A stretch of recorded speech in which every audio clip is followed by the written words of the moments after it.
Bonjour, je suis Yannick Castel, je représente la société 3D Solutions System qui représente la société américaine 3D System qui est leader actuellement dans l'impression 3D.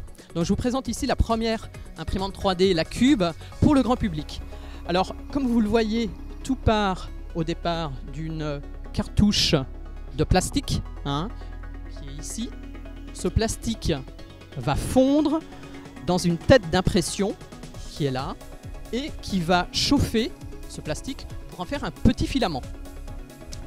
Par la suite, la buse qui est là va cracher ce filament et le filament va se déposer progressivement sur un plateau d'impression et au bout d'1 heure et demie à peu près, on va avoir un objet qui va se créer, un objet comme celui-ci. Donc on va utiliser deux types de plastique. On va utiliser un plastique qui s'appelle le PLA, qui est un plastique qui est en fait un mélange de polymère avec du sucre de canne. On dit que ce plastique est recyclable. Ou bien un autre plastique que l'on appelle ici l'ABS, qui est en fait un plastique qui lui est compostable. Donc c'est l'ABS, c'est le plastique qu'on retrouve tous les jours. Ça va d'un dessus de cafetière ou un pare-choc de voiture.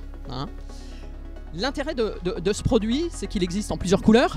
Il est très grand public, elle est très légère, elle pèse à peu près 4,5 kg et très simple d'utilisation. Donc on peut imprimer à partir d'une clé USB où on sauvegardera un fichier de dessin sur sa clé ou bien directement à partir d'un PC en Wi-Fi.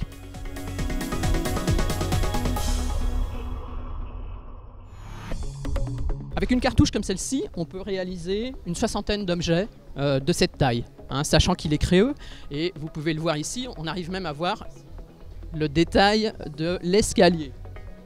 Nous disposons donc de deux types de cartouches, l'ABS et le PLA, et chacune d'entre elles a environ 12 à 16 couleurs en fonction des matériaux. 3D System est le leader dans le domaine de l'impression 3D. Nous possédons et nous avons développé le format de fichier SLT et donc c'est la première fois qu'on voit ces imprimantes à la FNAC et je suis très content d'être présent ici pour montrer les dernières innovations. Je suis convaincu que dans les années prochaines, dans les années futures, il y aura plusieurs imprimantes 3D dans ce rayon et on évoluera surtout au niveau des matières plutôt que d'avoir uniquement du plastique, mais l'innovation elle est là et merci à la FNAC.